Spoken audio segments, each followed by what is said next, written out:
All right. Chapter 28, Preparation. This chapter is compiled largely of extracts, some transcribed verbatim and others elaborated to include information necessary to the reader from History of Freemason and Concordant Orders by H.L. Stilson and W.J. Hugin. A bunch of other assholes. Oh, Domenico Margajota, 33rd degree. And then some other things. A lot of degrees in there, though. I don't know who they are. Get the book. You can find out. It is necessary to give a brief review of the history of ancient and accepted Scottish rites. This society originates from the rite called Scottish of Perfection, or Herodom in 25 degrees, worked in the 18th century in Europe by Masons devoting themselves to occultism. The following statement with regard to the introduction of this rite in America is made in a report by Albert Pike. We could soon learn how it was that the council degrees came from 1766 from France and not from Prussia. In 1761, the lodges and councils of the superior degrees being extended throughout Europe, Frederick II, Frederick the Great, King of Prussia, as Grand Commander of the Order of the Princes of the Royal Secret, or 32nd degrees, was by general consent acknowledged and recognized as sovereign and supreme head of the Scottish Rite. On the 25th of October, 1762, the Grand Masonic Constitutions were finally ratified in Berlin and proclaimed for the government of all Masonic bodies working in the Scottish Rite over the two hemispheres. And in the same year, they were transmitted to the Jew, Stephen Morin, who had been appointed at the request of Lecorne in August 1761, Inspector General for the New World by the Grand Consistory of Princes of the Royal Secret, convened at Paris under the presidency of Chillian de Joinville, representative of Frederick the Great and subordinate general of the order. It will be remembered that the 33rd degree was not then created, and under Frederick the Great there was no rank higher than the 32nd degree, nor anybody superior to a consistory.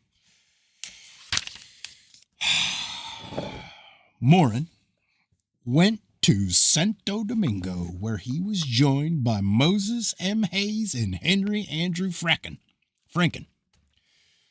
The latter founded a branch of the Rite of Jamaica, while to the former was entrusted the task of founding lodges in North America. The Jew Hayes established a Sublime Lodge of Perfection in Boston, of which he constituted himself Grand Master and charged one of his co-religionists and brother Mason Isaac da Costa, who in 1758 had founded the St. Andrew Lodge in Boston with the mission of introducing Masonry into South Carolina. Though on August 22nd in 1766, Bro Morin's patent was revoked by the Grand Body in Paris for propagating strange and monstrous doctrines, exercising bad faith, etc., and given to Bro Martin, Morin continued constituting chapters and councils, and with, where the hell does that go?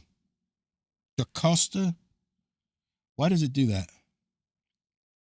All right. Let me try it again. And given to Bro Martin, Morin continued constituting chapters and councils, and with Da Costa in 1783, 17 years after his patent had been annulled, he erected in Charleston the Grand Lodge of Perfection. Hold on. I want to go back and read this. Sovereign Grand Inspector General, the 33rd and ultimate degree of the ancient and accepted Scottish Rite. It is not known when or where this grade originated. The theory which ascribes it to the King of Prussia has long since been disregarded by intelligent Masons.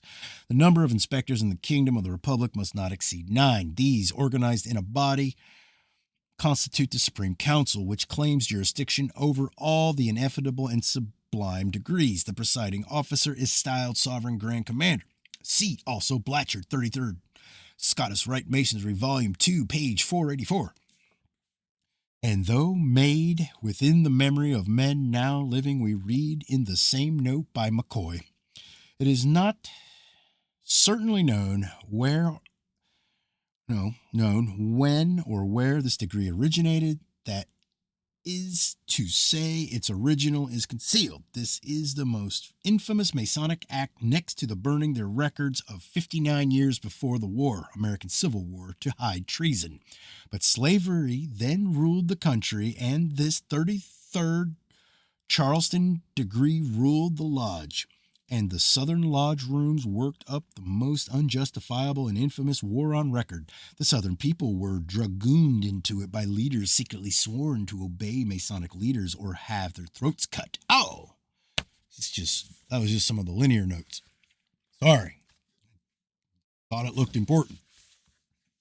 DaCosta was the Grand Master. Joseph M. Meyer was his eventual successor. And when the Grand Counselor of Princess of Jerusalem was established in Charleston, February 20th, 1788, he, as one of the deputy inspectors who established it, deposited in the archives certified copies of the degree of Royal and Selected Masters from Guidance and Government of the new body. The two Masonic powers of Boston and Charleston created numerous lodges and inner shrines in the United States and gave themselves the title of Mother Lodges of the United States. In view of the historical fact that the American War of Independence broke out in 1773, it is interesting to find that the Lodge of Perfection in Albany, New York, was directed as early as 1770 for transmit reporters to Berlin. This indeed becomes significant when considered with the circumstances surrounding the Boston Tea Party, which are so ably described in the History of Freemasonry and Concordant Orders by Stilson and Hugin, that they take the liberty of here transcribing some lines from this remarkable publication. Grand Master Joseph Warren was appointed on March 3, 1772 by the Grand Master of Scotland, Grand Master of Masons for the continent of America. Tradition says that the Mohawks, the High Sons of Liberty, met at the lodge at the Green Dragon Tavern, which was denounced by the Tories as the nest of traitors. General Joseph Warren and other leading Masons made it to the headquarters of the Revolution. On November 30th, 1773, the Lodge of St. Andrews that founded the DaCosta, on which Warren was a member, was closed without transaction of any business in consequences of the fewness of the brethren present. The consignees of tea having broken up the brethren's nerve on the 16th of December following, it is said the line of march was taken from the lodge room to destroy the tea on the then arriving ships. On April 8, 1776, the Grand Lodge was convened for the performance of a sad and solemn duty, that of attending the funeral of Grand Master Warren, who was killed at Bunker Hill. In 1738, Pope Clement XII had excommunicated the Freemasons. We extract the following instructive points from Adreno Lemmy by Marigoda. Sovereign Princes of Jerusalem was the title borne by the deputies of the Grand Master when they received missions to found lodges and visit regions where they had high jurisdiction. The name was that of a function and not a degree of initiation, and there was one deputy only for each region.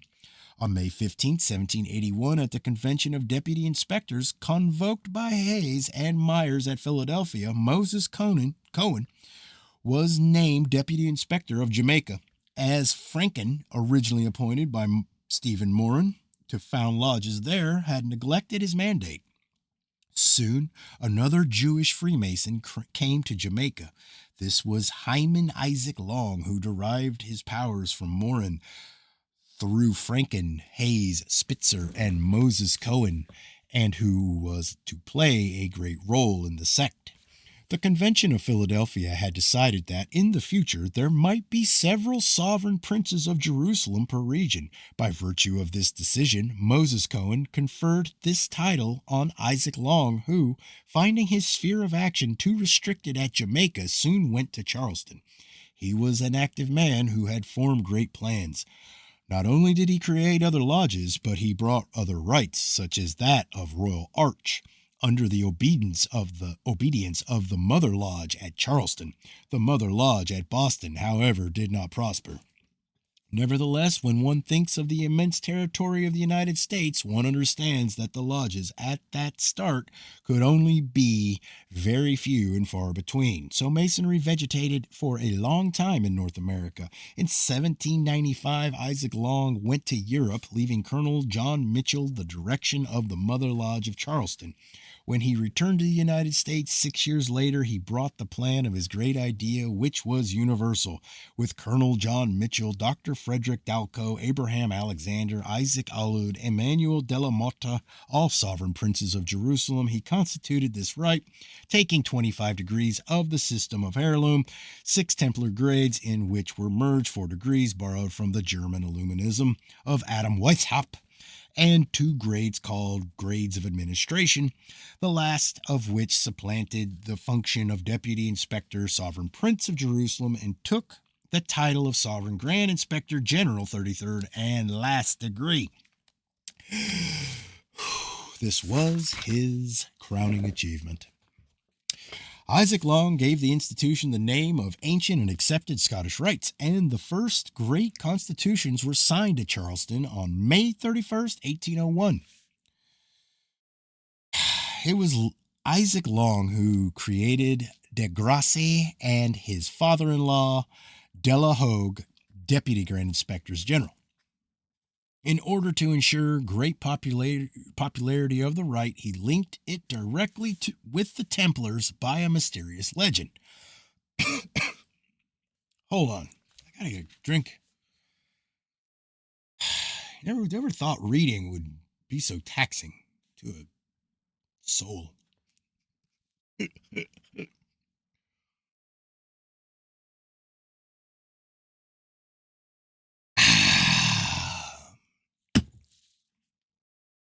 Where the fuck was I? Oh, yes. In order to ensure great popularity for the rite, he linked it directly with the Templars by the mysterious legend. The high grades of other rites had already thought of pretending to avenge the Templars, condemned in the Middle Ages by the papacy and the monarchy.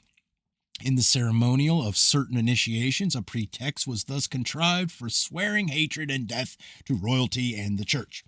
But Isaac Long had found better than that, and according to the tradition, the Knights Templar convicted a secret conspiracy of malevolent occultism, had taken refuge in Scotland, where they succeeded in eluding their pursuers. It was said that they had succeeded in bearing the head of the Grand Master Jacques Bourgoudin de Molay from the executioner after it had been severed from the body, and that they had contrived to place in safety the monstrous idol called Baphomet, which they worshipped in their secret assemblies. When Long arrived in Charleston in 1801, he brought with him this Baphomet, which he claimed to have recovered, as well as a skull which he declared to be that of the Grand Master Molay. They were signal relics, holy things. Long affirmed that he had been assured by the good God in person that victories over the church were contingent on these precious relics, and that the Templar Baphomet was the palladium which would lead Freemasonry to victory. Well, isn't that quaint? To this, other authors have added that this skull is known as the relic of Saint Jacques and is placed upon a high pedestal in the Hall of Supreme Council of Scottish Rites in the temple at Charleston, where annually on the 11th of March it talks and vomits flames. Its conversational propensities were, however, not revealed until Gallatin Mackey, who claimed to be the reincarnation of Jacques de Molay, developed the proclivity for going into an annual trance on the 11th of March. This trance lasted about 1 hour, during which the skull conversed volubly about itself and all sorts of other things. Pursuing the subject further, Marjota states that the Mother Lodge of Boston has ceased functioning for some years, but that of Charleston constituted according to the new Scottish system in 33rd degrees, because the root of the tree, which was to spread its branches over the entire world. The Superior Lodge of the Grand Sovereign Inspectors General in each country was to be called the Supreme Council, and it is from the Supreme Council of Charleston that all the others were to emanate. It is thus the first Supreme Council of the globe. Such is the history of the origin of this rite, which attracted Mazzini's attention, for during the years which preceded the taking of Rome by the army of Piedmont, he could see that the provisions of Isaac Long had been realized. So it was in Pike, the successor of Long, himself the sovereign commander Grand Master, that the great revolutionary conspirators sought an ally in his work, the object of which was the total destruction of the church. The following address, issued from Paris by Giuseppe Mazzini to his friends in Italy, October 1846, fully set forth the deep laid plans by which Freemasonry sought to engage all classes. In great countries, it is by the people we must go to regeneration. In yours, by the princes. We must absolutely make them of our side. It is easy. How many more pages, guys? Oh, I'm so close. Hold on. I want to finish it. But I can tell. I'm getting silly with it. And I don't want to get silly with it, because to me, it's pretty important shit. I don't give a fuck what anyone else thinks. The Pope will march and reform through principle and of necessity. The King of Piedmont through the idea of the crown of Italy. The Grand Duke of Tuscany through inclination and irritation. The King of Naples through force. And the little princes will have to think of other things beside reform. The people yet in servitude can only sing its wants. Profit by the least concession to assemble the masses, were it only to testify gratitude. Fetes, songs, assemblies, numerous relations established among men of all opinions, suffice to make ideas gush out, to give to the people a feeling of its strength and render it exacting. Italy is still what France was before the Revolution. She wants then Mirabeau, Lafayette, and others. A great lord may be held back by his material interests, but he may be taken by vanity. Leave him the chief place, whilst he will go with you.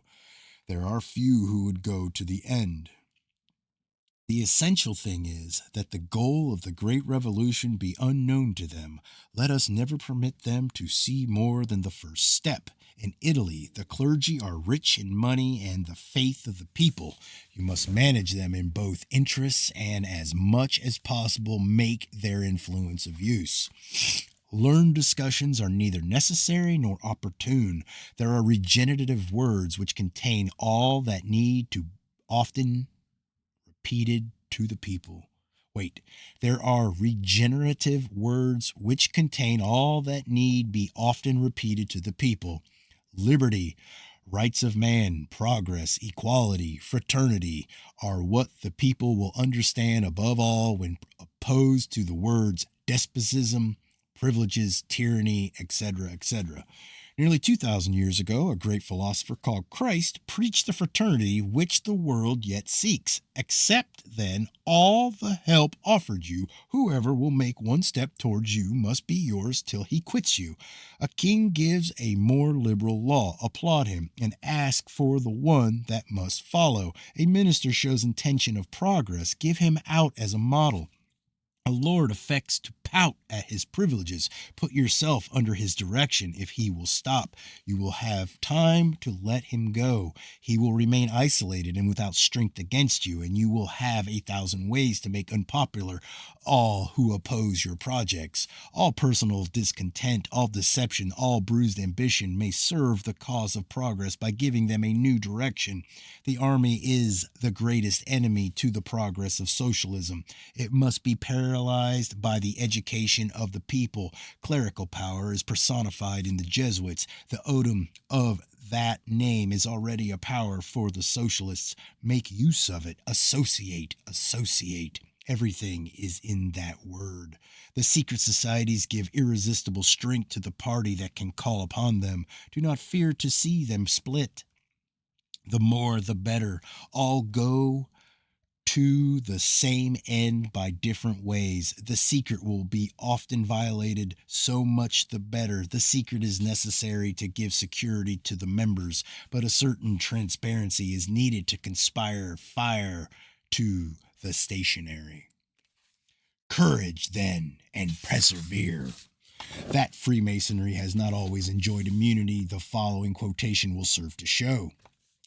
In the year 1735, the State General of Holland prescribed the secret Masonic League, and the French government imitated the example in 1735. In 1757, in Scotland, the Synod of Stirling adopted a resolution debarring or adhering Freemasons from the ordinances of religion.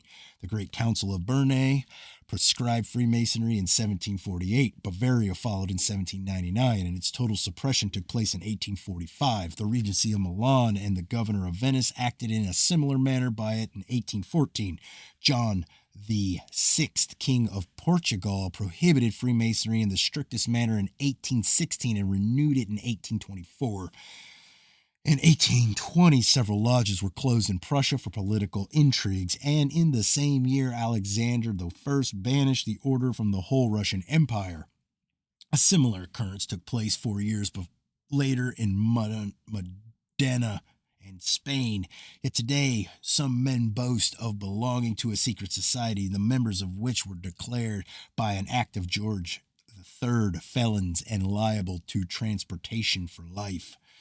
Speaking of Masons, in 1876, Richard Carlisle wrote, "Let them not wait to be disbanded by the legislature as a useless and mischievous association, but let them anticipate the spirit of a coming age. The deluge of mystery has not only overwhelmed Babylon, but Egypt, Greece, Rome, and will, if we do not light up the spirit of revelation in time, most assuredly overthrow this British nation. It is even now in danger from the dissension of its internal mysteries, of becoming an easy prey to some more barbarously mysterious power. Thus fell Babylon, Egypt, Jerusalem, Greece, Rome, and why not Britain? If Britain retains those seeds of disease and weakness, tell me not that the safety of a country is in its superstition or in its secret and mysterious bands." This warning, however, passed unheeded. During the time that has elapsed between the publication of Carlyle's book and the present day, we see England honeycombed with societies, subversive of law, order, and morals. Numerous are the homes which have become resorts where today the shameful orgies of Menahem are enacted anew. They are the secret haunts of social cliques and associations, and behind such screens as art, antiques, and dressmaking thrive as though they were highly protected. The white slave traffic, the dope traffic, and gambling which serve as a dragnet and decoy for the service of the great plan. Pan!